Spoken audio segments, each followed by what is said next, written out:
So in today's episode, we're actually going to be sewing in ends and then washing and blocking before we start then joining them together. So this is quite a long process. So you probably want to do your washing and blocking first, watch the first part of this video, and then come back for the joining afterwards. Now, why do we wash and block? What is washing and blocking? So basically, when you've been making all of these squares, we've made them over a long period of time on this crochet along because we started throughout January. You're also doing lots of different stitches, so different techniques. Some of them you'll be familiar with, some of them will be new to you. It's totally normal to find that your squares are different sizes. But the good news is what we're going to do with our washing and blocking is we're going to correct that so that all the squares are reset to roughly the same size, so that then when we put them together, your blanket's not going to be wibbly wobbly with all the different square sizes. But before we do that, first thing you need to do is actually sew in all your ends. And I'd always recommend this before washing and blocking, because it means that then when you actually wash and block them, the threads will move with it, and you might just do a little bit of a snip again on the ends before you finish, just to get the best, most neat finish. So when it comes to sewing in an end, what I would do is I'll come in first, and then I'll actually sew into the back of it. So that's your right side, into the wrong side. And actually, it depends on how far you want to go, but I'm going to sew away from the edge, just wrapping round a few stitches as I go, like that on the wrong side. So that one's in. And I would always say, to keep track of where you're at, is have your snips with you. And when you know you've secured one, snip it off, because you might find that if you did have to rejoin yarn at any stage, your ends won't always just be on the corners.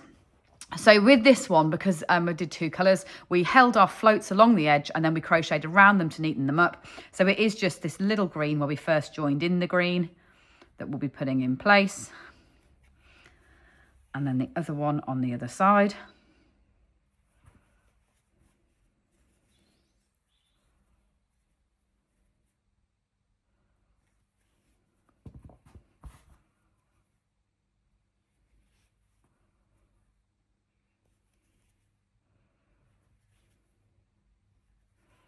So that's that one done.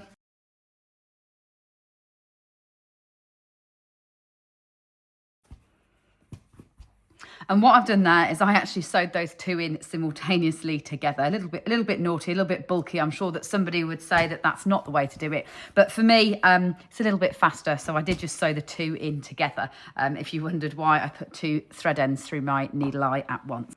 So if you are going to truly wash and block, what you will now need is some lukewarm water in a clean sink or a washing up bowl like that. You'll need a gentle detergent. Now, this is the one that TOFT actually sell. We've used this with our yarn for well over a decade. It means that you don't have to rinse it off. So this is actually what I also wash all of my personal knitwear with and everything like that. You don't have to rinse it to make sure you've got all that detergent off afterwards, and it's very gentle and scentless as well. And it means that you just use a tiny bit. I mean, a bottle like this lasts us nearly a year at HQ with the quantity of stuff that we're actually washing as well. Then you will also need some blocking pins. And if we so those of you that have done knit alongs and things like that with me in the past, I wouldn't always, I'd make do. If we're doing something like a hat, you don't necessarily need to invest in blocking pins, because you can just about get away with using something like needles or pins that you already have. But with the blanket, where we're doing 24 squares, if you're going to block them all individually, you will need to invest in some blocking pins, because we are going to use quite a lot of them during this process. And then in terms of what you're putting it onto, so I am using, and as you can see, this is a well-used one. This is a foam blocking mat, or yoga mat, or foam play for a child. It doesn't necessarily need to be a blocking mat. It's not something that we sell at all at TOFT. It is just a piece of foam that you can basically push the needles in like that to stand upright. Now, if you don't have any of this and you're not necessarily wanting to invest in it right now to finish it off, what you can always do, also goes for those that are short on time and impatient and don't necessarily want to wait for them to dry, is you can steam them, so steam block them rather than washing and blocking. And all you would do if you are steam blocking is get a steamer, if you've got one, or obviously a steam setting on your iron. You would then steam them so that they get damp, and then while they're damp, pull them out and keep measuring them as you go to get them in approximate correct sizes. If you do have blocking pins and you have a steamer, you can do a combination of the both. So you can actually pin these to the right size and then steam them when they're in position, and that will give you exactly the same effect as actually washing and blocking. But I'm going to go the long way around, so we are going to truly wash them. I'm going to block them so that you can see them actually drying off naturally, and then bringing them together when we put them together. So I've got two extremes here, deliberately created to show you the extremes. Now this one is quite extreme actually. This one is 13 centimeters before it's blocked, so I'm almost going to be trying to squish it in a little bit rather than make it any bigger. And then, as a lot of you will find, the waffle stitch tends to be it's the stretchiest stitch of them all. So as much as it appears quite small when you first made them, once we wash and block them, it will wash and block out to the 12 centimeter size. And that's what we're aiming to do, is even them all up so they are as close to the size of each other as possible. So the two that I'm going to wash and block will be these two here. So what I've got is my lukewarm water. I'm going to put a tiny bit of, just a little drop of soak in like that. Mix that round and then submerge these. Now you can leave these, don't worry about leaving them in for half an hour or so. We're not actually trying to clean them. We just want to make sure that the water has soaked right the way through. And again, if you are steam blocking them, then obviously you're not cleaning them anyway. What soak is brilliant for is if you are in the future washing your blanket, obviously it's great because you can just put it into the sink, let it soak for half an hour and then get it out, and you're not having to worry about rinsing it off to make sure that all your detergent's gone. So once they've soaked for long enough, and I'd soak them for longer than me probably there, so just leave them a little bit longer, wring them out so that you've got as much of that water out as possible. You don't need to be too precious with this. I know some people are horrified in the way that I wring them out. You don't need to be too precious with it at all. You can just wring them out. The more water you squeeze out, the faster it will be waiting for them all to dry. So then when you've got your mat to actually line them up on, what you're going to do is need a ruler to be able to measure these out. Now, remember that you've got a lot of these to fit on the space that you're doing it in. You might want to do them in batches even. What other people do, and I have seen them do, is do them in stacks. So say they're all your waffle ones, you just stack your waffle ones up, but they will take a lot longer to dry. So if you can afford the space or the time to do them in batches, do them in batches. And then what we're looking for is 12 centimetres size-wise. So actually the waffle's coming up perfect that way. And already, after a little bit of that, it's only actually half a centimetre off, just because of a little bit of pulling that I've done when it's wet. But what you will do is line it up. So do your four corners first. Check that that is 12. Oh, see, 13. See, you've got to watch it at this stage. You probably can make your squares go to whatever you want at this stage. If you find that yours are all slightly larger than 12, you might want to block up to 13, and don't worry about it so long as they're square. Equally, if you've got a tight tension and you're finding that some of yours are 8 and some of them are 10, you could block to 10 if you want to. It'll just be a denser fabric. So do 12 that way and then check that we've got 12 this way. So I'm bang smack on 12 that way then. So do your four corners first. Now, if it looks like it's sitting very square, you don't necessarily need to add any more pins in. But if you find that it's causing a curve, do you see how your corners are pulling out, but your middles aren't so much? All I would do is down here, don't put it right on the top, otherwise you'll find you get little points, a bit like when you pitch a tent, you'll find you get little points like that. Come a bit further down beneath the nice strong row of stitches and just pull these up to be a bit more square, further down like that.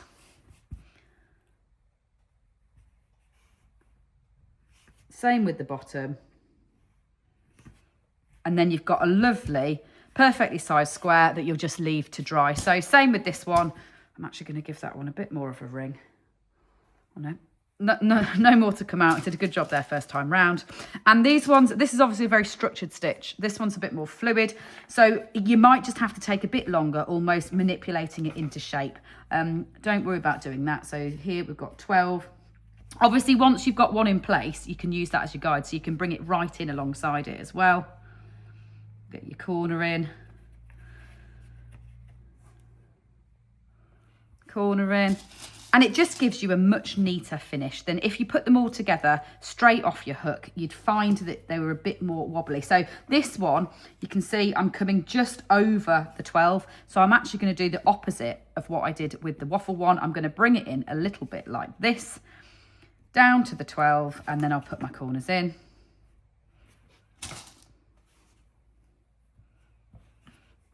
And I've got pretty straight lines on this one, so I'm not going to worry too much. I've just got a slight curve there going upwards. If you're somebody that isn't a perfectionist, you don't need to worry too much about this. But the great thing about blocking is it is the perfectionist friend, because if you are a perfectionist, then you'll be able to get a lovely, perfect finish on all your squares. So that's what you're doing. And then you're just leaving them to dry naturally. I would not recommend using hair dryers or anything like that on them. Just leave them to dry naturally, somewhere warm, that they'll just dry off. So head off and do this bit first, whether you're going to steam them for the quick route or whether you're going to go for the true washing and blocking and letting them dry naturally. I'm now going to go and do exactly the same on all the rest that I've got here. And then I'll join you for the second part of the video, which is where we're going to start to join them together. So you will need your crochet hook at that point, same crochet hook size that you've been using, and your green yarn, because that's what we will be going to actually crochet the squares together. So blocking done, it's now time for us to join them together. So the technique that I'm going to show you here is very much about crocheting them together in order to get a deliberate, lovely, strong border between the squares. Now, if we're just talking about blankets in general, patchwork blankets that are created in squares, whether that be squares like this or granny squares where you're obviously going round and round, you can always sew them together if you prefer. All I would say is the hardest decision probably to make when you're putting them together like this and you've got two contrasting colours is if you haven't got a border that already runs around all of them, then deciding which colour to actually do that with can be quite tricky. Whereas when we crochet them together, like I'm going to show you here, you end up almost looking like you've put a border on them, but you don't have to do that all individually. So if you're someone that likes sewing, and you don't necessarily like the idea of crocheting them together, all you could do at this stage is literally sew the two squares together. Now, I will reference this guide because what we have done here is deliberately design them so that you've not got a repeat stitch or repeat colour next to each other. So it might look random when you see it, but it is actually very much intentional. That means that you won't have a repeat colour or pattern next to itself, and that then means if you decide to make it modularly, so add more on, what I'm actually deliberately doing here is I'm going to make a second one that I'm going to put alongside my first one here and attach it together so that I'll end up with a blanket double the size.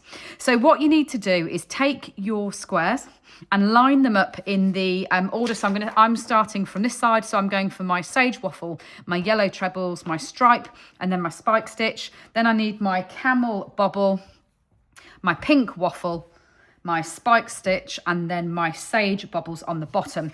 And before we join them together, what you need to do is check they are all right side facing.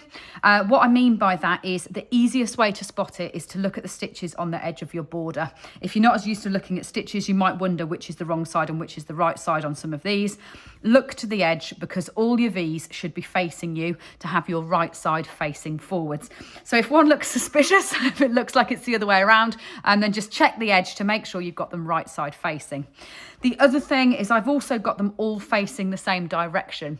So it's not, even though we've made a square, it's not that I've got any of them in rotation at all. I have got all my starts on the bottom. So they're all facing the same way in terms of this was the chain that we did originally, and then they're all crocheted that way up. So to join them together, what I'm going to do is do these vertical lines that run up first, and then I'll do the horizontal ones afterwards to then fill in all the gaps. So I'm using my green yarn, so it's lovely and high contrast. And I'm going to just move it all up slightly so you can see properly what I'm doing at the bottom here, like that. With your green contrast yarn, what you want to do is run it beneath your squares, and that will actually be very important to make sure you get that lovely border on the front and you get a little stitch that runs along the back. So although I'm not going to do it flat to the table throughout because it won't be comfortable, start off really thinking about the fact that your yarn that you're going to do crochet them together with needs to be underneath the two squares. Then what I'm going to do with my hook, and I'm right-handed, so I'll find it comfortable to go in the right one first and then into the left one. If you're left-handed, you'll just be doing it the opposite way around. Is you're looking for your 20 stitches here to match up with your 20 stitches here. The perfectionists amongst you might want to mark that out. I know that there are some of you out there that will enjoy the satisfaction of the matting up. If you're not as perfectionist, you can play it a little bit risky. Just line them up like this, and you can start from this point, and don't worry too much about counting the 20 to match the 20. Obviously, so long as we match them all off together, it will be quite forgiving as we do it. So I'm actually going to rejoin in the stitch before my first stitch of the 20, like that. So I put my hook into the middle of the V on this side, and then I put my hook into the middle of the V on this one. And then I slip stitch with my yarn underneath. So I'm going to come through to rejoin it to begin with, like that. And then we go, hold that green yarn to the bottom as you come in the middle of the V on this one, and then in the middle of the V on the ruby one, yarn over and slip stitch back through the loop.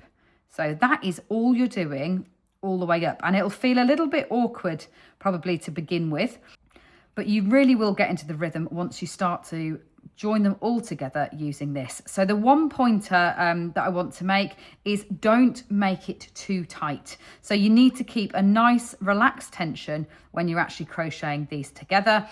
You don't want it to be a tighter tension as a slip stitch than it is for your actual stitches either side, because obviously you want it to sit nice and flat as an edge like that.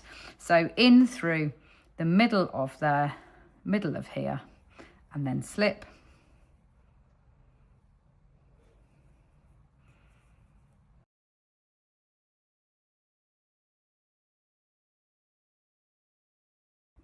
So when you're transitioning from one set of squares onto the next one, all you need to be conscious of is keeping this tension as tight as you can manage. So line them up like that.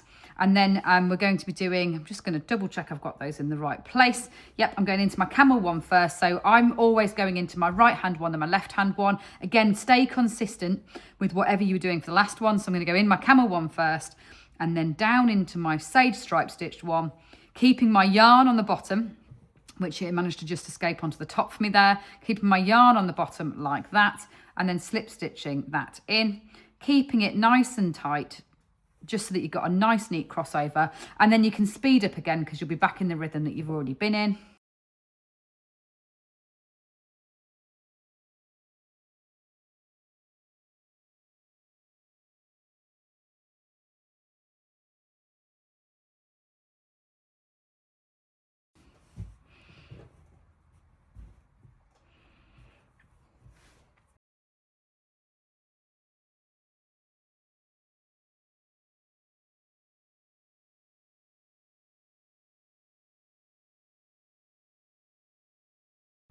So just as one final reminder, the easiest mistake to make is to bring this yarn up to the front when you swap between the squares. Make sure that you're getting that to the back. Remind yourself which one is going on top in the pattern that you're following. So whether it's the right hand or the left hand one, go in the V, and then slip stitch through both. Taking your time on that first one to keep it nice and neat before you carry on. So what you're going to do is go right the way along your blanket and join together all these ones first. So they'll be joined together with these long vertical to the picture that we've got there, strips first, and then we're going to come back and we're going to do all of the longer ones afterwards. And what we'll be doing is crocheting along and doing a little chain across.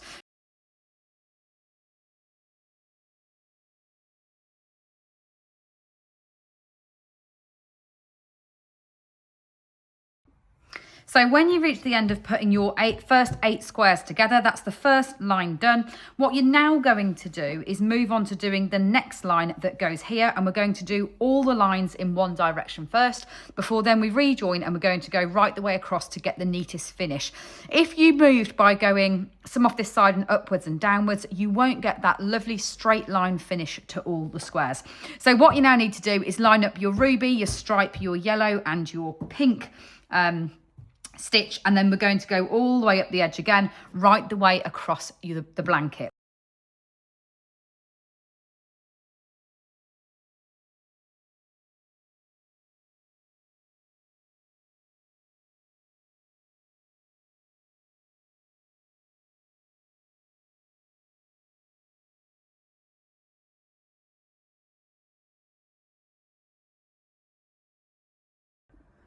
So by the time you have done a few of these, you'll get a bit more relaxed. You're probably not necessarily counting your 20 anymore. You're just lining them up. And what I want to reassure you is that's not a problem. And what you will find is occasionally, like I have done here, you might misjudge the one that you should start in. So this is those twin trebles, which is a bit of a painful one anyway, in terms of our 18 on the side to our longer ones on top. And what I've done is I've rejoined one stitch probably out on where I should have done. I probably should have joined into that one there on the corner.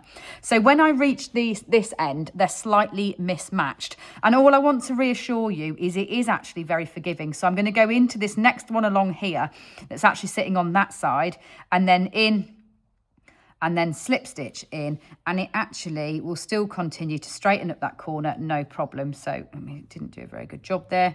Straight in, to slip stitch it in, and it will still work and straighten up that corner and continue on your length for you, then to go straight on to the next one. Now, even though I've done this a million times, I still forget to keep that yarn on the bottom when I join it in. So also, just to reassure you, you're not alone in that one at all. I still do it nearly every time that I jump to join a new set of squares in. So bring it in from the bottom and then on again, back to your rhythm.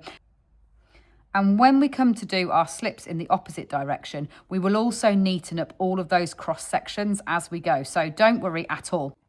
So once you've joined all of your squares in one direction, and I've obviously not done the whole blanket yet, for this I'm just going to show you this, and I'll go back and finish mine then, ready for the final episode where we add the border and the tassels on. But what we're then going to do is go the opposite way. So we're then going to join these gaps up here by leaping over the ones that you've already put in. Now, the awkward bit about this is because we're leaping across the top, we want the yarn to come from underneath, as we have been doing, but we want to keep the yarn ball on the top. That will make sense when I just show you in a second. So what you need to do is do exactly as you've been doing. So join it in. That's my painful one. So I'm going to join one away from where I think it's going to be here by going in this one, and then through. So then I'm going to hold that yarn coming out over the top, but making sure that it's underneath when I actually do my yarn over. So go in on the one that you're doing on the top, in on the one on the bottom, then yarn over and bring it through just like you have been doing, but just make sure that that yarn sits out on the top so that when we chain over, we can.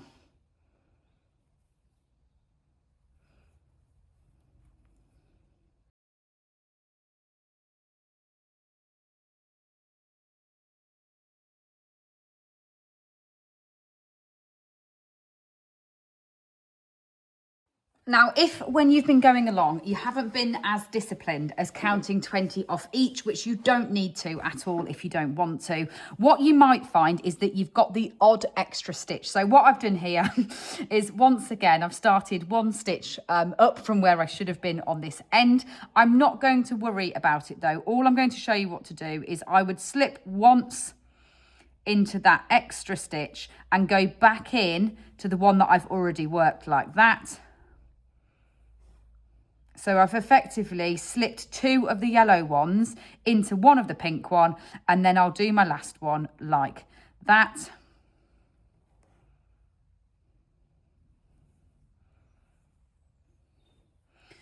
Then on your cross, chain one, so you're going to jump across.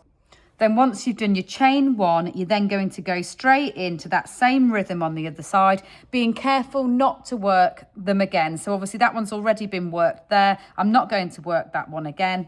You shouldn't have to do that unless you're just tidying up those edges as I did before. So go straight in following that same rhythm.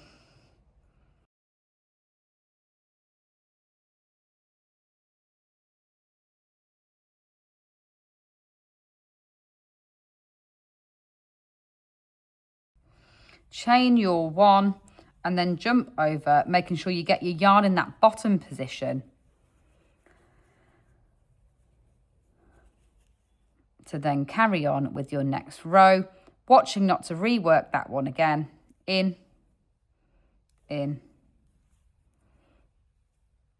and through, and that way you get these lovely neat cross joins as you jump going the other way, where your chain one just carries you over that top ridge. So then carry on doing exactly the same thing. So you've done all of them in one direction, you're going to do all of them in the other direction. The most important thing is to make sure that you keep doing whichever one you're doing on top. So if you're going through the right one first and then through the left one, or through the left one and through the right one, just make sure you keep doing it consistently throughout to get the best finish. So take your time. It will take a long time, this bit, but it is worth it to put them together, and you will get a lovely neat finish, even compared to sewing them together. It's a really nice with that contrast border. And then I will see you for the final episode, which is where we will be doing a border right the way around the edge and then tying some tassels on for the finishing touch.